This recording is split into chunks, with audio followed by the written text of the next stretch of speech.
Hi friends, good afternoon and welcome back to my channel Arpita Shetty's Kannada vlogs. ಎಲ್ಲರೂ ಹೇಗಿದ್ದೀರಾ? ಎಲ್ಲರೂ ಚೆನ್ನಾಗಿದ್ದೀರಾ ಅಂತ ಅನ್ಕೋತೀನಿ. ನಾನು ಕೂಡ ಚೆನ್ನಾಗಿದ್ದೀನಿ. ಬನ್ನಿ ಇವತ್ತಿನ ವ್ಲಾಗ್ನ ಶುರು ಮಾಡೋಣ.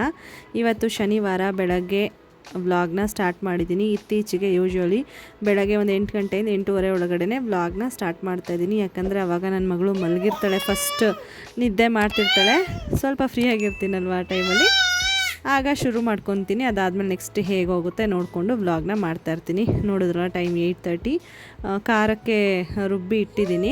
ಪವರ್ ಹೋಗಿಬಿಡುತ್ತೆ ಒಂದೊಂದು ಸಾರಿ, ಅದಕ್ಕೇ ರುಬ್ಬಿಟ್ಕೊಂಡ್ರೆ ಯಾವಾಗಾದರೂ ಮಾಡ್ಕೋಬೋದು ಅಂತ ಹೇಳ್ಬಿಟ್ಟು. ಜೊತೆಗೆ ಅಕ್ಕಿ ನೆನೆಸಿದ್ದೆ, ಕುಕ್ಕರೆಲ್ಲ ರೆಡಿ ಇದೆ. ಇವಾಗ ಬಾತ್ ರೆಡಿ ಮಾಡಿಕೊಟ್ರೆ ಅಮ್ಮ ಎಲ್ಲ ಏನೇನು ಐಟಮ್ಸ್ ಬೇಕಾದನ್ನು ನಾನು ಒಗ್ಗರಣೆ ಮಾಡಿ ಕುಕ್ಕರ್ ಜೋಡಿಸ್ಬಿಡ್ತೀನಿ. ಈ ಕಡೆ ಪಾಪು ಮಲಗಿದ್ದಾಳೆ, ಅಪ್ಪನೂ ಅಲ್ಲೇ ಇದ್ದರು. ಸೊ ಹಂಗಾಗಿ ನಾವಿಲ್ಲಿ ಅಡುಗೆ ಮನೆ ಕೆಲಸಗಳನ್ನೆಲ್ಲ ಮಾಡ್ಕೋತಾ ಇದ್ದೀವಿ. ನೀವು ಯಾರಾದರೂ ಇನ್ನೂ ನನ್ನ ಚಾನಲ್ನ ಸಬ್ಸ್ಕ್ರೈಬ್ ಮಾಡ್ಕೊಳ್ದೆ ಹಾಗೆ ವಿಡಿಯೋಸ್ ನೋಡ್ತಾ ಇದ್ದರೆ ದಯವಿಟ್ಟು ಬೇಗ ಹೋಗಿ ಸಬ್ಸ್ಕ್ರೈಬ್ ಮಾಡ್ಕೊಳ್ಳಿ. ಹಾಗೆ ನೀವು ಇನ್ಸ್ಟಾಗ್ರಾಮಲ್ಲಿ ನನ್ನನ್ನು ಫಾಲೋ ಮಾಡ್ಬೋದು. ಇನ್ಸ್ಟಾಗ್ರಾಮ್ ಲಿಂಕು ಕೆಳಗಡೆ ಡಿಸ್ಕ್ರಿಪ್ಷನ್ ಬಾಕ್ಸಲ್ಲಿ ಕೊಟ್ಟಿರ್ತೀನಿ, ಓಕೆನಾ? ಸಬ್ಸ್ಕ್ರೈಬ್ ಮಾಡ್ಕೊಳ್ಳೋದ್ರ ಜೊತೆಗೆ ಪಕ್ಕದಲ್ಲಿ ಒಂದು ಬೆಲ್ ಬಟನ್ ಇರುತ್ತೆ, ಅಲ್ಲಿ ಆಲ್ ಅನ್ನೋ ಆಪ್ಷನ್ನ ಸೆಲೆಕ್ಟ್ ಮಾಡಿದ್ರೆ ನಾನು ನೆಕ್ಸ್ಟ್ ವೀಡಿಯೋ ಅಥವಾ ವ್ಲಾಗ್ನ ಅಪ್ಲೋಡ್ ಮಾಡಿದ ತಕ್ಷಣ ನಿಮಗೆ ನೋಟಿಫಿಕೇಷನ್ ಬರುತ್ತೆ. ಸೊ ಆಗ ನೀವು ನನ್ನ ವೀಡಿಯೋನ ಈಸಿಯಾಗಿ ನೋಡ್ಬೋದು. ಇವಾಗ ನಾನು ಬಾತಿಗೆ ಒಗ್ಗರಣೆ ಮಾಡೋದಕ್ಕೆ ರೆಡಿ ಮಾಡ್ತಾ ಇದ್ದೀನಿ. ಅಂದರೆ ನಾವು ಕೋಕೋನಟ್ ಆಯಿಲ್ನ ಯೂಸ್ ಮಾಡೋದು, ಅದನ್ನೇ ಉಪಯೋಗಿಸ್ತಾ ಇದ್ದೀನಿ. ಇದ್ರ ಜೊತೆಗೆ ಬೇರೆ ಆಯಿಲ್ನೂ ಇಟ್ಟಿರ್ತೀವಿ. ಅಂದರೆ ಕರೆದು ಮಾಡೋ ಅಂಥದ್ದು ಇದರಲ್ಲಿ ಮಾಡೋಕ್ಕಾಗಲ್ಲ, ಯಾಕೆಂದರೆ ತುಂಬ ನೊರೆ ಥರ ಬಂದುಬಿಡುತ್ತೆ, ಸ್ವಲ್ಪ ಕಷ್ಟ ಆಗುತ್ತೆ. ಅದಕ್ಕೆ ಸನ್ ಪ್ಯೂರ್ ಅಥವಾ ಫಾರ್ಚ್ಯೂನ್ ಯಾವುದಾದ್ರೂ ಒಂದು ಆಯಿಲ್ನ ತಂದಿಟ್ಕೊಂಡಿರ್ತೀವಿ. ಎಣ್ಣೆಲಿ ಕರಿಯೋದು ಮಾಡೋದು ತುಂಬ ಅಪರೂಪ. ನಮ್ಮ ಮನೆಯಲ್ಲಿ ಜಾಸ್ತಿ ಏನು ನಾವು ಲೈಕ್ ಮಾಡೋದಿಲ್ಲ. ಹಾಗಾಗಿ ಎಲ್ಲ ಈ ಒಗ್ಗರಣೆಗೆ ಅದಕ್ಕೆಲ್ಲ ನಾವು ಜಾಸ್ತಿ ಕೊಬ್ಬರಿ ಎಣ್ಣೆನೇ ಯೂಸ್ ಮಾಡ್ಕೊಳ್ಳೋದು.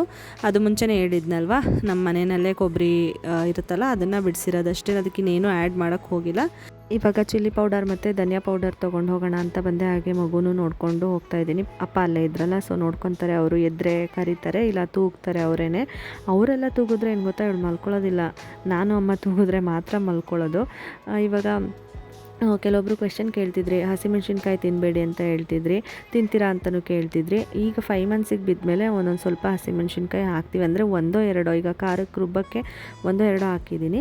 ಇನ್ನು ಚಿಲ್ಲಿ ಪೌಡರ್ ಯೂಸ್ ಮಾಡ್ತೀನಿ, ಒಣಮೆಣ್ಸಿನ್ಕಾಯಿ ಯೂಸ್ ಮಾಡ್ತೀವಿ. ನಾನು ಮುಂಚೆಯಿಂದನೂ ಹಸಿಮೆಣ್ಸಿನ್ಕಾಯಿನ ಅಷ್ಟು ಇಷ್ಟಪಡೋದಿಲ್ಲ, ಅದು ಗ್ಯಾಸ್ಟ್ರಿಕ್ ಆಗುತ್ತೆ ಅಂತ ಹೇಳಿ ಅವಾಗಿಂದನೂ ನಮ್ಮ ಮನೆಯಲ್ಲಿ ಅವಾಯ್ಡ್ ಮಾಡ್ತಿದ್ವಿ. ಈವನ್ ಚಟ್ನಿ ಮಾಡಿದ್ರೂ ನಾವು ಒಣಮೆಣ್ಸಿನ್ಕಾಯಿ ಚಟ್ನಿನೇ ಮಾಡ್ತಿದ್ದಿದ್ದು. ಅಕಸ್ಮಾತಾಗಿ ನಾನು ಹಸಿಮೆಣ್ಸಿನ್ಕಾಯಿ ಚಟ್ನಿ ಮಾಡಿದ್ರೂ ಜಾಸ್ತಿ ನಾನು ತಿನ್ನೋದಕ್ಕೂ ಹೋಗೋದಿಲ್ಲ, ಮತ್ತು ಜಾಸ್ತಿ ಖಾರನೂ ಹಾಕಿರೋದಿಲ್ಲ. ಏನಕ್ಕೆ ಖಾರ ತಿನ್ನಬಾರ್ದು ಅಂತಾರೆ ಬಾಣಂತಿಯರು ಅಂದರೆ, ಮೊದಲು ಬಂದು ಹಾಲು ಕಡಿಮೆ ಆಗಿಬಿಡುತ್ತೆ, ಮತ್ತು ಗ್ಯಾಸ್ಟ್ರಿಕ್ ಆದರೆ ಈ ಥರ ಟೈಮಲ್ಲಿ ಪ್ರಾಬ್ಲಮ್ ಆಗುತ್ತೆ ಅಲ್ವಾ. ಅದಕ್ಕೇ ನಾರ್ಮಲಾಗಿದ್ದಾಗಲೂ ಪ್ರಾಬ್ಲಮ್ ಆಗುತ್ತೆ. ಈಗ ನಾವು ಮಗುನೂ ಹ್ಯಾಂಡಲ್ ಮಾಡಬೇಕು, ನಮಗೆ ಸ್ವಲ್ಪ ಹುಷಾರು ತಪ್ಪಿದ್ರೆ ಮಗು ಹ್ಯಾಂಡಲ್ ಮಾಡೋಕ್ಕೆ ನಮಗೆ ಕಷ್ಟ ಆಗುತ್ತೆ ಅಲ್ವಾ. ಅದಕ್ಕೇ ಸೊ ನನಗೂ ಗೊತ್ತಾಗುತ್ತೆ ಎಷ್ಟು ತಿನ್ನಬೇಕು ಖಾರ ಅನ್ನೋದು ಗೊತ್ತಾಗ್ಬಿಡುತ್ತಲ್ಲ. ಖಾರ ಇದ್ದರೆ ನಾನು ಅವಾಯ್ಡ್ ಮಾಡಿಬಿಡ್ತೀನಿ, ತಿನ್ನೋದಕ್ಕೆ ಹೋಗಲ್ಲ ಯಾವುದೇ ಒಂದು ಐಟಮ್ ಆದ್ರೂ, ಅಕಸ್ಮಾತಾಗಿ ಏನಾದರೂ ಖಾರ ಆಗಿದ್ದರೆ. ಇವಾಗ ತಿಂಡಿ ಕೂಡ ರೆಡಿಯಾಗಿದೆ. ಪಾಪುನ ಕೂರಿಸ್ಕೊಂಡು ಹಾಗೇ ತಿಂಡಿನ ತಿನ್ನೋಣ ಅಂತ ಪಕ್ಕದಲ್ಲಿ ಇಟ್ಕೊಂಡಿದ್ದೀನಿ. ನಮಗೆಲ್ಲ ತಿಂಡಿ ಹಾಕೊಟ್ಬಿಟ್ಟು ಇನ್ನೇನೋ ಸಣ್ಣ ಪುಟ್ಟ ಕೆಲಸ ಇತ್ತು ಅಂದ್ಬಿಟ್ಟು ಮಾಡ್ತಿದ್ರು. ಅವರು ಅದನ್ನೆಲ್ಲ ಮುಗಿಸ್ ಬರೋವರೆಗೂ ಹಾಗೆ ಅವಳನ್ನ ಮ್ಯಾನೇಜ್ ಮಾಡ್ಕೊಂಡು ತಿಂತಾಯಿರ್ತೀನಿ. ಆಮೇಲೆ ಬಂದು ಅವಳನ್ನ ಎತ್ಕೊಂಡ್ಮೇಲೆ ನಾನೇನು ಮಾಡ್ತೀನಿ, ಆರಾಮಾಗಿ ಕೂತ್ಕೊಂಡು ತಿಂತೀನಿ. ನಂದು ತಿಂದಾದ್ಮೇಲೆ ನಾನು ಪಾಪುನ ನೋಡ್ಕೋತಾ ಇರ್ತೀನಲ್ವ, ಅಮ್ಮ ಆವಾಗ ತಿಂಡಿ ತಿನ್ಕೋತಾರೆ. ಹಂಗೆ ಮಾಡ್ತೀವಿ. ಅವಳ ಹತ್ರ ಅಮ್ಮಂಗೂ ತಿಂಡಿ ತಿನ್ನೋಕ್ಕಾಗಲ್ಲ, ನನಗೂ ತಿಂಡಿ ತಿನ್ನೋಕ್ಕಾಗಲ್ಲ. ನಮ್ಮಪ್ಪನೂ ನನ್ನ ತಮ್ಮಂಗೂ ಒಂಥರ ಅನಿಸ್ತಿರುತ್ತೆ, ಅಳ್ತಾ ಇದ್ದರೆ ಮಕ್ಕಳು ಮನೆಯಲ್ಲಿ ಏನೇ ಒಂದು ಕೆಲಸ ಮಾಡಬೇಕಾದ್ರೆ ಅದ್ರ ಮೇಲೆ ಕಾನ್ಸಂಟ್ರೇಷನ್ ಹೋಗಲ್ಲ. ಅದಕ್ಕೆ ನಾನು ಅವಳು ಅಳ್ದಿರೋ ಥರ ನೋಡ್ಕೋತಿರ್ತೀನಿ. ಈ ಥರ ತಿಂಡಿ ತಿನ್ನಬೇಕಾದ್ರೆ, ಊಟ ಮಾಡಬೇಕಾದ್ರೆ ಆ ಟೈಮಲ್ಲೆಲ್ಲ ಅಳ್ದಿರೋ ಥರ ಮ್ಯಾನೇಜ್ ಮಾಡ್ತೀನಿ. ಇವಾಗ ಅವಳಿಗೂ ನೋಡಿ ಅಭ್ಯಾಸ ಆಗಿದೆ, ಸ್ವಲ್ಪ ಎಲ್ಲ ಗೊತ್ತಾಗುತ್ತಲ್ವ ಅವಳಿಗೆ. ಏನೋ ತಿಂತಾ ಇದ್ದಾರಲ್ಲ ಅಂದ್ಬಿಟ್ಟು ತಟ್ಟೆನೇ ನೋಡ್ತಿರ್ತಾಳೆ, ಏನು ಮಾಡ್ತಿದ್ದಾರೆ ಇವರು ಅಂತ ಹೇಳ್ಬಿಟ್ಟು. ನಮ್ಮ ಬಾಯಿ ನೋಡೋದು ತಟ್ಟೆ ನೋಡೋದು ಹಂಗೆ ಮಾಡ್ತಿರ್ತಾಳೆ. ಈಗ ನೋಡಿ ಬಾಯಿ ಒಳಗಡೆಗೆ ಕಾಲು ಬೆರಳು ಹಾಕ್ಕೊಳ್ಳೋದು ಎಲ್ಲ ಕಲ್ತಿದ್ದಾಳೆ ಅಂತ ಮುಂಚೆನೇ ಹೇಳಿದ್ದೆ ಅಲ್ವಾ ನಾನೊಂದು ವ್ಲಾಗಲ್ಲಿ. ಈಗ 5 ಮಂತ್ಸ್ ಅಲ್ವಾ, ಹಾಕ್ಕೊತಾಳೆ. ಒಂದು ಕಡೆ ಟಿ ವಿ ಓಡ್ತಾಯಿದೆ. ಅಮ್ಮ ಇಲ್ಲಿ ಅವರು ತಿಂಡಿ ತಿನ್ನೋದಕ್ಕೆ ತಟ್ಟೆಗೆ ಹಾಕ್ಕೊಂಡು ಬರ್ತಾಯಿದ್ದಾರೆ. ಮಲ್ಕೊಂಡ್ಲು ಅವಳು ಇನ್ನೊಂದು ರೌಂಡು. ನಂದು ಕೂಡ ಬ್ರೇಕ್ಫಾಸ್ಟ್ ಆಗಿತ್ತು. ಇವಾಗ ಸೋಲಾರ್ ಲೈಟ್ ಚಾರ್ಜಿಗೆ ಹಾಕಿದ್ದೆ, ಅದನ್ನು ತಂದಿಟ್ಕೊಂಡೆ. ಜೊತೆಗೆ ಏನಾದರೂ ಬೆಡ್ಡೆಲ್ಲ ಅಂಡಿದ್ರೆ ಅದನ್ನು ಇನ್ನೊಂದು ರೌಂಡ್ ಕ್ಲೀನ್ ಮಾಡ್ತೀನಿ. ಎಷ್ಟು ಸರಿ ಮಾಡಿದ್ರೂ ಅದು ಒಂದೊಂದು ಸರಿ ಅಂಟ್ಕೊಂಡ್ಬಿಡುತ್ತೆ. ಇವಳು ಕತ್ತು ಕ್ರಾಸಾಗಿ ಹಾಕ್ಕೊಂಡಿದ್ಲಲ್ಲ ಅಂದ್ಬಿಟ್ಟು ಸ್ಟ್ರೈಟ್ ಮಾಡ್ತಾಯಿದ್ದೀನಿ. ಫುಲ್ಲು ಡೀಪ್ ಸ್ಲೀಪ್ ಮಾಡ್ತಾಯಿದ್ರೆ ಏನು ಎದ್ದೇಳೋದಿಲ್ಲ, ಸುಮ್ಮನೆ ಇರ್ತಾಳೆ. ಅಂದರೆ ಸ್ವಲ್ಪ ಆ್ಯಕ್ಟಿವ್ ಸ್ಲೀಪ್ ಮಾಡ್ತೀನಿ, ಹಿಂಗೆ ಅಂದ್ಬಿಟ್ರೆ ಸಾಕು ಅರ್ಧಂಬರ್ಧ ನಿದ್ದೆ ಮಾಡ್ಕೊಂಬಿಟ್ಟು ಎದ್ಬಿಡ್ತಾಳೆ. ಅದಕ್ಕೆ ನೋಡಿಕೊಂಡು ಸರಿ ಮಾಡ್ತೀನಿ ನಾನು. ಇವಾಗ ಅಮ್ಮ ಬ್ರೇಕ್ಫಾಸ್ಟ್ ಮಾಡ್ತಾಯಿದ್ರು, ಅವ್ರು ಮಾಡಲಿ ಆರಾಮಾಗಿ ಅಂದ್ಬಿಟ್ಟು ನಾನು ಬಟ್ಟೆಗಳೆಲ್ಲ ತಂದಿದ್ರು, ಪಾಪು ಬಟ್ಟೆ ಎಲ್ಲ ಒಣಗಿತ್ತು ಅಂದ್ಬಿಟ್ಟು ಅವಳ ಬಟ್ಟೆಗಳನ್ನೆಲ್ಲನೂ ಫೋಲ್ಡ್ ಮಾಡಿ ಇಟ್ಕೋತಾ ಇದ್ದೀನಿ. ಸುಮ್ಮನೆ ಐಡಲಾಗಿ ಕೂತ್ಕೊಳ್ಳೋದಕ್ಕೆ ನನ್ನ ಕೈಲಂತೂ ಸಾಧ್ಯನೇ ಇಲ್ಲ. ಏನಾದರೂ ಸಣ್ಣ ಪುಟ್ಟ ಕೆಲಸಗಳನ್ನ ಮಾಡ್ತಾ ಆ್ಯಕ್ಟಿವ್ ಆಗಿರಬೇಕು. ನಾನು ಮುಂಚೆಯಿಂದನೂ ಹಾಗೇ ನೋಡಿದ್ದೀರಲ್ವ ನೀವು ನನ್ನ ವ್ಲಾಗ್ಸ್ ಎಲ್ಲ, ಹಳೆ ಸಬ್ಸ್ಕ್ರೈಬರ್ಸ್ ಆಗಿದ್ದರೆ. ಸೊ ಹಾಗಾಗಿ ಸಣ್ಣ ಪುಟ್ಟ ಏನಾದರೂ ಒಂದು ಕೆಲಸನ ಮಾಡ್ತಾ ಇರ್ತೀನಿ, ಇಲ್ಲ ಮಗು ಕೆಲಸನ ಮಾಡ್ಕೋತಾ ಇರ್ತೀನಿ. ನನಗೆ ಅದರಲ್ಲಿ ತುಂಬ ಖುಷಿ ಅನಿಸುತ್ತೆ. ಯಾಕೆಂದರೆ ಈ ಒಂದು ಮೂಮೆಂಟ್ನ ಎಂಜಾಯ್ ಮಾಡೋದಕ್ಕೆ ನಾನು ಎಷ್ಟು ಕಷ್ಟಪಟ್ಟಿದ್ದೀನಿ ಅಂತ ಹಳೆ ಸಬ್ಸ್ಕ್ರೈಬರ್ಸ್ ಆಗಿದ್ದರೆ ನಿಮಗೆ ಚೆನ್ನಾಗಿ ಗೊತ್ತಿರುತ್ತೆ. ಸೊ ಹಾಗಾಗಿ ನಾನು ಪ್ರತಿಯೊಂದು ಮೂಮೆಂಟ್ನೂ ಎಂಜಾಯ್ ಮಾಡಿಕೊಂಡು ಎಲ್ಲ ಕೆಲಸಗಳು ನನಗೇನೇನು ಸಾಧ್ಯನೋ ಅದನ್ನು ಮಾಡಿಕೊಂಡು ಹ್ಯಾಪಿಯಾಗಿ ಲೈಫ್ನ ಎಂಜಾಯ್ ಮಾಡ್ತಾಯಿದ್ದೀನಿ ಈ ಮೂಮೆಂಟಲ್ಲಿ ಹೇಳಬೇಕು ಅಂದರೆ. ಇವಾಗ ನಾನು ಫ್ರೆಶ್ ಅಪ್ ಆಗಿ ಬಂದೆ. ಅವಳು ಮಲಗಿದ್ಲಲ್ವ ಜೋಲಿನಲ್ಲಿ, ಎದ್ಬಿಟ್ಲು. ಎದ್ದಾದಮೇಲೆ ಫೀಡ್ ಮಾಡಿಸ್ದೆ, ಹಾಗೇ ಅಲ್ಲೇ ಮಲ್ಕೊಂಡ್ಲು ಬೆಡ್ ಮೇಲೇ. ಹಾಗಾಗಿ ಇನ್ನು ಎಬ್ರಿಸೋದು ಬೇಡ, ಎಬ್ರಿಸಿ ನಾನು ಅವಳನ್ನ ಜೋಲಿಗೆ ಹಾಕಕ್ಕೆ ಹೋದರೆ ಎದ್ಬಿಡ್ತಾಳೆ ಅಂದ್ಬಿಟ್ಟು ಅಲ್ಲೇ ಮಲಗಿಸಿದ್ದೀನಿ. ಬೆಡ್ಶೀಟ್ ಓದಿಸಿದ್ನಲ್ಲ, ಅದನ್ನು ನೋಡಿ ಹೇಗೆ ಮಾಡ್ಕೊಂಡಿದ್ದಾಳೆ. ಇವಾಗ ಏನಾದರೂ ನಾನು ಅದನ್ನು ಸರಿ ಮಾಡೋಕ್ಕೆ ಹೋದರೆ ಎದ್ಬಿಡ್ತಾಳೆ. ಅದಕ್ಕೆ ನಾನೇನು ಮಾಡ್ತಾಯಿದ್ದೀನಿ, ಇನ್ನೊಂದು ಬೇರೆ ನಂದು ಸ್ಟ್ರಾಲ್ ಇತ್ತಲ್ಲ ಅದನ್ನು ತೊಗೊಂಡು ಓದಿಸ್ತಾ ಇದ್ದೀನಿ. ದೊಡ್ಡ ಬೆಡ್ಶೀಟ್ ಏನಕ್ಕೆ ಇಷ್ಟೊತ್ತಲ್ಲಿ ಅಂತ ಹೇಳ್ಬಿಟ್ಟು ಚಿಕ್ಕದೇನೆ ಓದಿಸಿದ್ದೀನಿ. ನಾನು ಆಗಲೇ ಹೇಳಿದೆ, ಆ್ಯಕ್ಟಿವ್ ಆಗಿಲ್ಲ ಅಂದರೆ ನನಗೆ ಮೈಂಡ್ ಒಂಥರ ಅಪ್ಸೆಟ್ ಆದಂಗೆ ಆಗಿಬಿಡುತ್ತೆ. ಸ್ಟಾರ್ಟಿಂಗಲ್ಲಿ ಏನು ಮಾಡೋಕ್ಕಾಗಲ್ಲ, ರೆಸ್ಟ್ ಮಾಡಲೇಬೇಕು. ಡೆಲಿವರಿ ಆದಮೇಲೆ ನಾರ್ಮಲ್ ಆಗಿರ್ಬೋದು ಅಥವಾ ಸಿಸೇರಿಯನ್ ಆಗಿರ್ಬೋದು. ನಾರ್ಮಲ್ ಡೆಲಿವರಿ ಆದರೆ ಸ್ವಲ್ಪ ಕಡಿಮೆ ರೆಸ್ಟ್ ಬೇಕಾಗುತ್ತೆ, ಸಿ ಸೆಕ್ಷನ್ ಆದರೆ ಸ್ವಲ್ಪ ಜಾಸ್ತಿನೇ ಬೇಕಾಗುತ್ತೆ. ನಾನು 3 ಮಂತ್ಸ್ವರೆಗೂ ಆರಾಮಾಗಿ ರೆಸ್ಟ್ ಮಾಡಿದ್ದೀನಿ, ಅಂದರೆ ಆ್ಯಕ್ಟಿವ್ ಆಗೂ ಇದ್ದೆ. ನನಗೆ 2 ಡೆಲಿವರಿ ಎಕ್ಸ್ಪೀರಿಯೆನ್ಸು ಆಗಿದೆ. ಫಸ್ಟ್ ಬೇಬಿದು ನಾರ್ಮಲ್ ಡೆಲಿವರಿ, ಸೆಕೆಂಡ್ ಬೇಬಿದು ಡಾಕ್ಟರ್ ಸಿ ಸೆಕ್ಷನ್ನೇ ಮಾಡಬೇಕು ಅಂತ ಹೇಳಿ ಸಿ ಸೆಕ್ಷನ್ ಮಾಡಿರೋದ್ರಿಂದ ಇವಾಗ ಅದ್ರದ್ದು ಎಕ್ಸ್ಪೀರಿಯೆನ್ಸ್ ಕೂಡ ಆಗಿದೆ. ನಾರ್ಮಲಲ್ಲಿ ಅದೇ ಹೇಳಿದ್ನಲ್ಲ, ಬೇಗನೆ ನಾವು ಹುಷಾರಾಗ್ಬಿಡ್ತೀವಿ, ಅಂದರೆ ಸ್ಟಿಚಸ್ ಎಲ್ಲ ಬೇಗ ವಾಸಿ ಆಗಿಬಿಡುತ್ತೆ, ಗಾಯ ಎಲ್ಲ. ಸಿ ಸೆಕ್ಷನಲ್ಲಿ ಸ್ವಲ್ಪ ಟೈಮ್ ತೊಗೊಳುತ್ತೆ. ಮೇಲ್ಗಡೆ ಗಾಯ ವಾಸಿ ಆಗೋದಕ್ಕೆ ಜಸ್ಟ್ 15 ಡೇಸ್ ಏನೋ ಬೇಕಾಗುತ್ತೆ ಅಷ್ಟೇ. ಸ್ಟಿಚಸ್ ರಿಮೂವ್ ಮಾಡ್ತಾರಲ್ಲ ಅಷ್ಟೊತ್ತಿಗಾಗಲೇ ಮೇಲ್ಗಡೆ ಎಲ್ಲ ವಾಸಿ ಆಗಿಬಿಟ್ಟಿರುತ್ತೆ. ಒಳಗಡೆ ಲೇಯರ್ ಬೈ ಲೇಯರ್ ಕ್ಯೂರ್ ಆಗಬೇಕಲ್ವಾ, ಅದು ನಮಗೆ 3 ಮಂತ್ಸ್ ತೊಗೊಳುತ್ತೆ. ಬಟ್ ನಾರ್ಮಲ್ ಡೆಲಿವರಿಲಿ ಹಂಗಲ್ಲ, ಬೇಗನೆ ವಾಸಿ ಆಗಿಬಿಡುತ್ತೆ ಅಲ್ವಾ. ಈಗಲೂ ತುಂಬ ಜನ ಎಷ್ಟೋ ಮಿತ್ಸ್ಗಳನ್ನ ನಂಬ್ತಿದ್ದಾರೆ ಮತ್ತು ಫಾಲೋ ಮಾಡ್ತಿದ್ದಾರೆ. ನಾವು ಏನೇ ಒಂದನ್ನು ಫಾಲೋ ಮಾಡಬೇಕು ಅಂತಂದರೆ ರೀಸನ್ ಕೇಳೋದು ಒಳ್ಳೇದಲ್ವ, ಯಾಕೆ ಹಂಗೆ ಫಾಲೋ ಮಾಡಬೇಕು ಅಂತ. ಅದರಲ್ಲೂ ಈಗಿನ ಜನ್ರೇಷನ್ ಅವರಿಗೆ ಹೇಳ್ಕೊಡ್ಬೇಕಾ, ನಾವಿರೋದು ಈಗ 2024ಅಲ್ಲಿ. ಸಿ ಸೆಕ್ಷನ್ ಆಗಿದೆ, ನಿನಗೆ ಜಾಸ್ತಿ ಕುತ್ಕೋಬೇಡ, ಮಲ್ಕೊಂಡೇ ಇರು, ಓಡಾಡಲೇಬೇಡ, ನಿಂತ್ಕೊಳ್ಳೇಬೇಡ ಅಂತ ಹೇಳ್ತಾರೆ. ನಾನು ಇದನ್ನು ಡಾಕ್ಟರ್ ಹತ್ರ ಕೂಡ ಕೇಳಿದ್ದೆ. ಅದು ಬಂದು ನಮಗೆ ಮಗುನ ಹೊತ್ತಿರ್ತೀವಲ್ವ 9 ಮಂತ್ಸ್ವರೆಗೂ, ಆ ವೆಯ್ಟಿಗೆ ಅರ್ಧ ಮತ್ತು ಹಾಲು ಕುಡಿಸ್ತೀವಲ್ಲ ಆ ಪೋಸ್ಚರ್ ಮೇಲೆ ಡಿಪೆಂಡ್ ಆಗಿ ಬ್ಯಾಕ್ ಪೇಯ್ನ್ ಬರೋದು. ಅದು ನೀವು ಏನೇ ಮಾಡಿದ್ರೂ ಬರುತ್ತೆ. ನೀವು ಎಷ್ಟೇ 9 ಮಂತ್ಸ್ವರೆಗೂ ಬೆಡ್ ರೆಸ್ಟ್ ಥರನೇ ತೊಗೊಂಬಿಟ್ರು ಹಾಗಾದರೆ ಬ್ಯಾಕ್ ಪೇಯ್ನ್ ಇರಲ್ವಾ ಅಂದರೆ ಇಲ್ಲ, ಖಂಡಿತವಾಗ್ಲೂ ಬ್ಯಾಕ್ ಪೇಯ್ನ್ ಸ್ವಲ್ಪನಾದರೂ ಇದ್ದೇ ಇರುತ್ತೆ. ನಾವೇನು ಮಾಡ್ತೀವಿ ಅಂತಂದರೆ, ನಮಗೇನೋ ಒಂದು ಪ್ರಾಬ್ಲಮ್, PCOD ಆಗಿದೆ, ಇನ್ನೇನೋ ಪ್ರಾಬ್ಲಮ್ ಆಗಿದೆ, ಮಗು ಆಗೋದಕ್ಕೆ ಡಿಲೇ ಆಗ್ತಿದೆ ಅಂದಾಗ ಡಾಕ್ಟರ್ಸ್ ಹತ್ರ ಹೋಗಿ ಹೆಲ್ಪ್ ತೊಗೊಂಡು ಅವ್ರು ಏನು ಹೇಳ್ತಾರೆ ಅದನ್ನೆಲ್ಲ ಫಾಲೋ ಮಾಡ್ತೀವಿ, ಓಕೆನಾ. ಮಗುನೂ ಆಗುತ್ತೆ. ಆಮೇಲೆ ಏನು ಮಾಡ್ತೀವಿ ಅಂತಂದರೆ, ಡಾಕ್ಟರ್ಸ್ ಹೇಳ್ತಾರೆ ಈ ಥರ ನಾನು ಹೇಳಿದ್ನಲ್ವ ಬ್ಯಾಕ್ ಪೇಯ್ನ್ ಬರೋದಕ್ಕೆ ಏನು ರೀಸನ್ನು, ಮತ್ತು ನಾವೇನಕ್ಕೆ ಕೆಲವೊಂದು ಫಾಲೋ ಮಾಡಬೇಕು ಅನ್ನೋದೆಲ್ಲ ಹೇಳಿದಾಗ ಅದನ್ನು ನಂಬೋದಕ್ಕೆ ನಾವು ರೆಡಿ ಇರೋದಿಲ್ಲ. ಡಾಕ್ಟರ್ಸ್ ಹೇಳೋದು ಸುಳ್ಳು, ಅವ್ರು ಹೇಳ್ದಂಗೆ ಏನಾದರೂ ಬಾಣಂತನ ಮಾಡಿಸ್ಕೊಂಬಿಟ್ರೆ ಅಷ್ಟೇ ಅಂತ ಹೇಳ್ತೀವಿ. ಇದು ಎಷ್ಟರ ಮಟ್ಟಿಗೆ ಸರಿ ನೋಡಿ. ಮಗು ಆಗೋಕ್ಕೆ ಮುಂಚೆ ಬೇಕಾಗಿರೋ ಡಾಕ್ಟರು ಬಾಣಂತನ ಮಾಡಿಸ್ಕೋಬೇಕಾದ್ರೆ ಅವ್ರು ಹೇಳೋದೆಲ್ಲ ಸುಳ್ಳು ಅಂತ ಹೇಳಿದ್ರೆ ಅದು ನನಗೆ ಯಾಕೋ ಸರಿ ಅನಿಸಿಲ್ಲ. ನೋಡಿ, ಅವಾಗೆಲ್ಲ ಊಟ ತಿಂಡಿಲೆಲ್ಲ ಫುಲ್ಲು ಕಟ್ನಿಟ್ ಮಾಡ್ತಿದ್ರು, ಏನೂ ಕೊಡ್ತಿರಲಿಲ್ಲ. ಬಟ್ ಇವಾಗ ಮನೆಗೂ ಆಶಾ ವರ್ಕರ್ಸು, ನರ್ಸ್ಗಳೇ ಬಂದು ಆರಾಮಾಗಿ ಎಲ್ಲ ಥರ ಊಟ ಮಾಡಿ, ಸೊಪ್ಪು ತರಕಾರಿ ಎಲ್ಲ ತಿನ್ನಿ, ಚೆನ್ನಾಗಿ ನೀರು ಕುಡೀರಿ ಅಂತ ಹೇಳ್ತಾರೆ. ಎಷ್ಟು ಅಪ್ಡೇಟ್ ಆಗಿದೆ ಇವಾಗ. ನಾವು ತಿಳ್ಕೊಬೇಕಲ್ವಾ, ಮುಂಚೆ ಏನಕ್ಕೆ ಆ ಥರ ಫಾಲೋ ಮಾಡ್ತಿದ್ರು, ಈಗ ಏನಕ್ಕೆ ಈ ಥರ ಹೇಳ್ತಾರೆ ಅನ್ನೋದನ್ನು ತಿಳ್ಕೊಂಡು ನಾವು ಫಾಲೋ ಮಾಡಬೇಕಾಗುತ್ತೆ ಅಷ್ಟೇ. ಹಾಗಂತ ಮುಂಚೆ ಇದ್ದಿದ್ದೆಲ್ಲ ತಪ್ಪು, ಈಗಿರೋದೇ ಸರಿ ಅಂತನೂ ಅಲ್ಲ. ಕಾರಣ ತಿಳ್ಕೊಂಡು ನಾವು ಅಪ್ಡೇಟ್ ಆಗಬೇಕಾಗತ್ತೆ ಅಷ್ಟೇ ಈಗಿನ ಕಾಲಕ್ಕೆ. ಇವಾಗ ನೋಡಿ, ಸ್ವಲ್ಪ ಹೊಟ್ಟೆ ಹಶ್ವಾಗ್ತಿತ್ತು ಅಂದ್ಬಿಟ್ಟು ಪೀನಟ್ ಬಟರ್ ಮತ್ತು ಬ್ರೆಡ್ ತಿಂದು ಇವಳನ್ನ ಹೊರಗಡೆ ಕರ್ಕೊಂಡು ಬಂದು ವಾಕ್ ಮಾಡಿಸ್ತಾ ಇದ್ದೀನಿ. ಅಮ್ಮ ಇಲ್ಲೇ ಬಟ್ಟೆ ವಾಶ್ ಮಾಡ್ತಾಯಿದ್ರು. ಒಂದು ಸ್ವಲ್ಪ ಹೊತ್ತು ಕೂತ್ಕೊಂಡು ನೋಡಿದ್ವಿ. ಅದಾದಮೇಲೆ ಇಲ್ಲೆಲ್ಲ ನೋಡ್ತಾಳೆ ಅಂದ್ಬಿಟ್ಟು ಎತ್ಕೊಂಡು ಓಡಾಡಿಸ್ತಾ ಇದ್ದೀನಿ. ಅಮ್ಮಂದು ಬಟ್ಟೆ ಒಗ್ದಿದ್ದು ಇನ್ನೂ ಆಗಿರಲಿಲ್ಲ, ವಾಶ್ ಮಾಡ್ತಾಯಿದ್ರು. ಸರಿ, ಇವಳು ಸ್ವಲ್ಪ ಫೀಡ್ ಮಾಡಿಸೋಣ ಅಂದ್ಬಿಟ್ಟು ನಾನು ಒಳಗಡೆಗೆ ಬಂದೆ.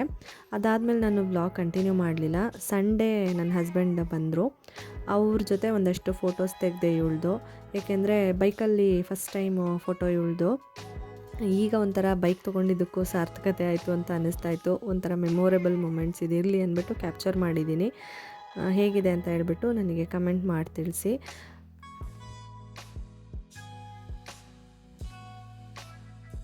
ಹಾಗೆ ಫ್ರಾಕ್ ಹಾಕಿದ್ದೆ, ಒಂದಷ್ಟು ಫೋಟೋಸ್ ತೆಗಿಯೋಣ ಅಂದ್ಬಿಟ್ಟು ಫೋಟೋಸ್ ತೆಗೆದಿದ್ದೀನಿ.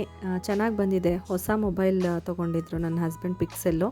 ಅದರಲ್ಲಿ ಕ್ಲಾರಿಟಿ ಚೆನ್ನಾಗಿರುತ್ತೆ ಅಂತ ಹೇಳ್ಬಿಟ್ಟು ಒಂದಷ್ಟು ಫೋಟೋಸ್ನ ತೆಗೆದೆ. ಫೋಟೋ ತೆಗಿಯೋದೊಂದು ಸಾಹಸ ಅಂತಲೇ ಹೇಳ್ಬೋದು. ನೀಟಾಗಿ ಪೋಸ್ ಮಾಡಲ್ವಲ್ಲ ಮಕ್ಕಳು, ಅವ್ರು ಪೋಸ್ ಕೊಟ್ಟಾಗ ನಾವು ಫೋಟೋಸ್ನ ತೆಗಿಬೇಕಾಗುತ್ತೆ. ಹಾಗಾಗಿ ಒಂದಷ್ಟು ಚೆನ್ನಾಗಿ ಬಂದಿರೋದನ್ನ ನಿಮ್ಮ ಹತ್ರ ಶೇರ್ ಮಾಡ್ಕೊತಾ ಇದ್ದೀನಿ.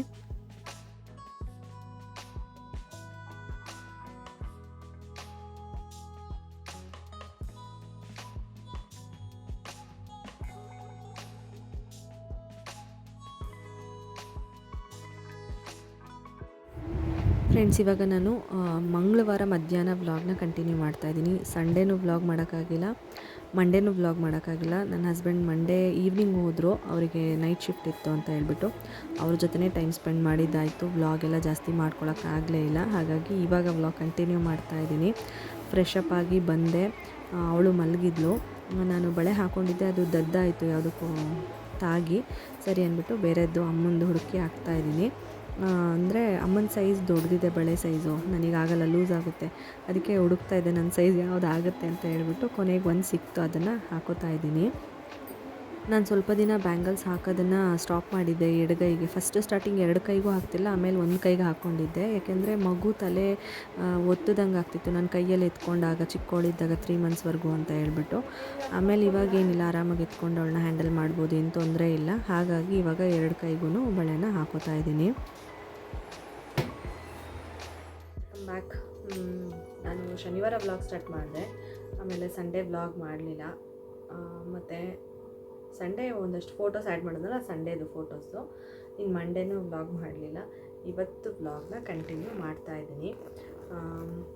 ಫೋಟೋಸ್ ಎಲ್ಲ ನೋಡಿದ್ರಲ್ಲ, ಚೆನ್ನಾಗಿದೆ. ಸುಮ್ಮನೆ ಹಂಗೆ ಫೋಟೋಶೂಟ್ ಮಾಡಬೇಕು ಅಂತ ಮಾಡಿದೆ ಅಷ್ಟೇ. ನನ್ನ ಹಸ್ಬೆಂಡ್ ಮೊಬೈಲಲ್ಲಿ ಚೆನ್ನಾಗಿ ಬರ್ತಿತ್ತು ಇಮೇಜಸ್ಸು. ಸೊ ಹಾಗಾಗಿ ಅವ್ರದ್ದು ಗೂಗಲ್ ಪಿಕ್ಸೆಲ್ ಹೊಸದು ಜಪಾನಿಂದ ತೊಗೊಂಡಿದ್ರಲ್ಲೇ. ಸೊ ಅಲ್ಲೆಲ್ಲ ಸ್ವಲ್ಪ ಎಲೆಕ್ಟ್ರಾನಿಕ್ಸ್ ಐಟಮ್ಸ್ ತೊಗೊಂಡ್ರೆ ಬರ್ತಂತ ಅನಿಸುತ್ತೆ ಅಂದ್ಬಿಟ್ಟು, ಹಾಗಾಗಿ ಅದರಲ್ಲಿ ತೆಗೆದು ನೋಡಿದೆ. ಚೆನ್ನಾಗಿ ಬಂದಿದೆ ಅಲ್ವಾ, ನನಗೂ ಇಷ್ಟ ಆಯಿತು. ಕ್ಲಾರಿಟಿ ವೈಸು ಮೊಬೈಲೆಲ್ಲ ಚೆನ್ನಾಗಿದೆ. ಸೊ ಇವಾಗ ಕ್ಯಾಮ್ರಾ ಕೂಡ ತಂದಿದ್ದಾರೆ ಅಲ್ಲಿಂದಲೇ, ಅದನ್ನು ತೋರಿಸೋಣ ಅಂತ. ನೀವು ತಮ್ನೇಲಲ್ಲಿ ಆಲ್ರೆಡಿ ನೋಡಿರ್ತೀರ. ತುಂಬ ದಿನದಿಂದ ಅನ್ಕೋತಿದ್ವಿ ನಾವು ಒಂದು ಕ್ಯಾಮ್ರಾನ ಪರ್ಚೇಸ್ ಮಾಡಬೇಕು ಅಂತ ಹೇಳ್ಬಿಟ್ಟು. ಸೊ ಹಾಗಾಗಿ ಅಲ್ಲೇ ತೊಗೊಂಡಿದ್ದಾರೆ. ಇದು ಬಂದು ಏನಪ್ಪ ಅಂತಂದರೆ ಜಪ್ನೀಸ್ ಲ್ಯಾಂಗ್ವೇಜಲ್ಲೇ ಬರುತ್ತೆ. ಅದು ಗೊತ್ತಿರಲಿಲ್ಲ ಆ್ಯಕ್ಚುಲಿ. ಎಲ್ಲ ಬುಕ್ ಮಾಡಿ ತೊಗೊಂಡ್ಮೇಲೆ, ಆನ್ಲೈನಲ್ಲಿ ಬುಕ್ ಮಾಡಿ ತೊಗೊಂಡಿದ್ದು. ಗೊತ್ತಾದಮೇಲೆ ಸರಿ ರಿಟರ್ನ್ ಮಾಡೋಕ್ಕೆ ಟೈಮ್ ಆಗೋಗಿತ್ತು. ಅಂದರೆ ಲ್ಯಾಂಗ್ವೇಜ್ ಚೇಂಜ್ ಮಾಡ್ಕೋಬೋದು ಅಂತ ಅಂದ್ಕೊಂಡಿದ್ವಿ ನಾವು, ಬಟ್ ಆಗಲ್ಲ ಅಂತ ಆಮೇಲೆ ಗೊತ್ತಾಯಿತು. ಸರಿ ಈಗ ರಿಟರ್ನ್ ಮಾಡೋಕ್ಕಾಗಲ್ಲ ಅನ್ನೋ ಪರಿಸ್ಥಿತಿ ಬಂದಾಗ ಸರಿ ಅಂದ್ಬಿಟ್ಟು ನಾವು ತೊಗೊಂಡು ಬಂದ್ವಿ. ಆ್ಯಕ್ಚುಲಿ ವೇಸ್ಟ್ ಆಗುತ್ತೇನೋ ಅಂತ ಅನ್ಕೋತಿದ್ವಿ ಇನ್ವೆಸ್ಟ್ ಮಾಡಿದ್ರ ಮೇಲೆ. ಬಟ್ ಆಮೇಲೆ ಗೂಗಲ್ ಟ್ರಾನ್ಸ್ಲೇಟರೆಲ್ಲ ಹಾಕ್ಕೊಂಡು ಯೂಸ್ ಮಾಡ್ತಿರೋದ್ರಿಂದ ಆರಾಮಾಗಿ ಅಚ್ಚುಕಟ್ಟಾಗಿ ನಾರ್ಮಲ್ ನಾವು ಹೇಗೆ ಕ್ಯಾಮ್ರಾ ಯೂಸ್ ಮಾಡ್ತೀವಿ ಇಂಗ್ಲೀಷಲ್ಲಿ ಬಂದರೆ ಹಂಗೆ ಯೂಸ್ ಮಾಡ್ತಾಯಿದ್ದೀವಿ ಇವಾಗ. ಈಗೇನೆಲ್ಲ ಈಸಿ ಅಲ್ವಾ, ಟ್ರಾನ್ಸ್ಲೇಟ್ ಹಾಕ್ಕೊಂಡ್ರೆ ಏನು ಬರ್ತಿದೆ ಅನ್ನೋ ಡಿಸ್ಪ್ಲೇ ಆಗುತ್ತೆ, ಗೊತ್ತಾಗುತ್ತೆ. ಸೊ ಹಾಗಾಗಿ ಇವಾಗ ನಮಗೇನು ಪ್ರಾಬ್ಲಮ್ ಇಲ್ಲ. ಸೊ ಹಂಗಾಗಿ ತೋರಿಸೋಣ ಅಂತ ಅಂದ್ಕೊಂಡೆ ನಿಮಗೂ. ಸೋನಿ ಕ್ಯಾಮ್ರಾ,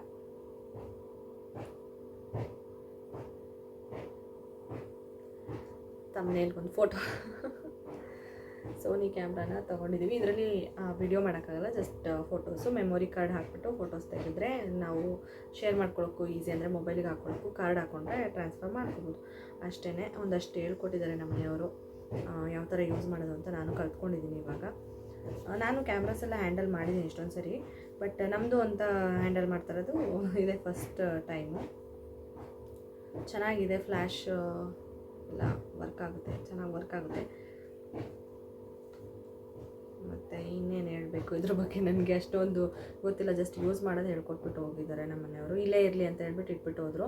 ನೆಕ್ಸ್ಟ್ ವೀಕ್ ಹೊರಗಡೆ ಹೋಗ್ತಿದ್ದೀವಿ, ಅವಾಗ ಬೇಕಾಗುತ್ತೆ. ಮತ್ತು ಇಲ್ಲೇ ಇಟ್ಕೊಂಡಿರೋ ಏನು ಯೂಸ್ ಆಗುತ್ತೆ. ಹಿಂಗೆ ಮಗು ಫೋಟೋ ಎಲ್ಲ ಫೋಟೋಶೂಟ್ ಮಾಡ್ತಿರ್ತೀನಲ್ಲ ನಾನು ಮಂತ್ಲಿ, ಅದಕ್ಕೇನೆ ಅಂತ ಹೇಳ್ಬಿಟ್ಟು ಇಲ್ಲೇ ಇಟ್ಬಿಟ್ಟು ಹೋಗಿದ್ದಾರೆ.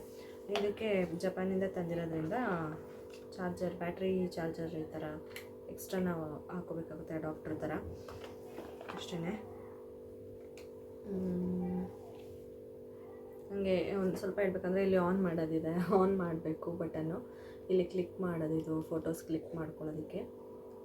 ಆಮೇಲೆ ಇಲ್ಲಿ ಒಂದು OVF ಆ್ಯಂಡ್ ಲೈವ್ ವೀವ್ ಅಂತ ಇದೆ, ಇದ್ರ ಬಗ್ಗೆ ಗೊತ್ತು. ಏನಂದರೆ ಡಿಸ್ಪ್ಲೇ ಮೇಲೆ ಬೇಕಾ ನೋಡೋದಕ್ಕೆ ತೆಗಿಬೇಕಾದ್ರೆ, ಇಲ್ಲಾಂದರೆ ಲೆನ್ಸ್ ಮುಖಾಂತರ ಹೆಂಗೆ ನೋಡಬೇಕಾ ಅನ್ನೋದು ಅದು. ಮತ್ತು ಝೂಮ್ ಇನ್ ಝೂಮ್ ಔಟ್, ಮತ್ತು ತೆಗೆದಿರೋ ಫೋಟೋನ ನೋಡೋದು ಹೇಗೆ, ಡಿಲೀಟ್ ಮಾಡೋದು ಹೇಗೆ, ಫೋಟೋನ ಆ ಕಡೆ ಈ ಕಡೆ ಸರಿಸ್ಬೇಕಲ್ಲ ನೋಡ್ಬೇಕಾದ್ರೆ ಅದು. ಮತ್ತು ಮೋಡ್ಗಳಿದೆ ಇಲ್ಲೊಂದಷ್ಟು. ಆಮೇಲೆ ಝೂಮ್ ಇನ್ ಝೂಮ್ ಔಟ್, ಇಲ್ಲಿ ಫಸ್ಟ್ ಕ್ಯಾಪ್ ರಿಮೂವ್ ಮಾಡಬೇಕು, ಝೂಮ್ ಇನ್ ಝೂಮ್ ಔಟ್ ಮಾಡೋದು ಇದೆ, ಗೊತ್ತಿದೆ. ಸೊ ಇಷ್ಟು ಗೊತ್ತು ಸದ್ಯಕ್ಕೆ. ಸೊ ಹಾಗಾಗಿ ಆರಾಮಾಗಿ ನಾನು ಫೋಟೋನ ತೆಗಿಬೋದು, ಏನು ಭಯ ಇಲ್ಲದೆ ತೆಗಿಯೋಕ್ಕೆ ಬರಲ್ಲ ಅನ್ನೋದೆಲ್ಲ ಏನಿಲ್ಲ, ಕಲ್ತ್ಕೊಂಡಿದ್ದೀನಿ. ಮುಂಚೆಯಿಂದಲೂ ಗೊತ್ತಿತ್ತು, ಮರ್ತಂಗೆ ಆಗಿರುತ್ತಲ್ವ ಯಾವಾಗಲೂ ಅಪರೂಪಕ್ಕೆ ಯೂಸ್ ಮಾಡಿದ್ರೆ. ಇವಾಗ ನಾವೇ ಯೂಸ್ ಮಾಡ್ತಾ ಇರ್ತೀವಲ್ವ, ಏನಿಲ್ಲ ಆರಾಮಾಗಿ ಮಾಡ್ಬೋದು. ಸೊ ತೋರಿಸೋಣ ಅಂದ್ಕೊಂಡಿದ್ದೆ, ತೋರಿಸ್ದೆ. ಏನಪ್ಪ ಅಂದರೆ ವಿಡಿಯೋ ಮಾಡೋಕ್ಕಾಗಲ್ಲ, ಅದೊಂದೇ. ನನಗೆ ವಿಡಿಯೋ ಮಾಡೋಂಗೆ ಇದ್ದಿದ್ರು ನಿಜವಾಗ್ಲೂ ಇದರಲ್ಲಿ ಮಾಡಿ ಮೊಬೈಲ್ಗೆ ಹಾಕ್ಕೊಂಡು ಎಡಿಟ್ ಮಾಡಿ ಹಾಕುವಷ್ಟು ಟೈಮ್ ಇವಾಗ ಸದ್ಯಕ್ಕಿಲ್ಲ. ಮಗು ನೋಡಿಕೊಂಡು ನೋಡೋಣ ಫ್ಯೂಚರಲ್ಲಿ ಹೇಗಾಗುತ್ತೆ ಅಂತ ಅಷ್ಟೇ. ನೋಡೋಣ ಬನ್ನಿ, ಇವತ್ತಿನ ವ್ಲಾಗ್ ಕಂಟಿನ್ಯೂ ಮಾಡ್ತೀನ ಏನೋ. ಆಲ್ಮೋಸ್ಟ್ 4 ಮಿನಿಟ್ಸ್ ಆಗಿಬಿಟ್ಟಿದೆ, ಇದೇನೆ. ನೋಡೋಣ ಅಲ್ವಾ, ಆಮೇಲೆ ನೋಡ್ತೀನಿ ಕಂಟಿನ್ಯೂ ಮಾಡೋದ ಬೇಡವಾ ಅಂತ. ಅವನ ಮಗನೇ ಅದು ನಿಂದು ಬಟ್ಟೆ, ನಿಂದ ಬಟನ್ ಹಾಕಿಲ್ಲ. ಅಯ್ಯೋ ಅಯ್ಯೋ ಅಯ್ಯೋ ಅಯ್ಯೋ ಅಯ್ಯೋ ಅಯ್ಯೋ ಅಯ್ಯೋ, ಹಂಗೆಲ್ಲ ಮಾಡ್ಕೋತಾರ.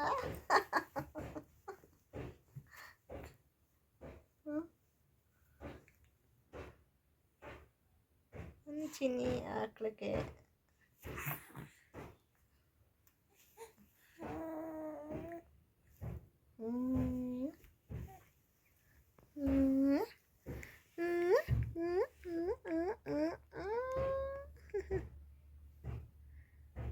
ಚಿನ್ನಿ ನಡಿ, ನಿಂದೆ ಬಟ್ಟೆ ಬಿಡು ಆಯಿತು, ಮುಖದ ಮೇಲೆ ಹಾಕೋಬೇಡ.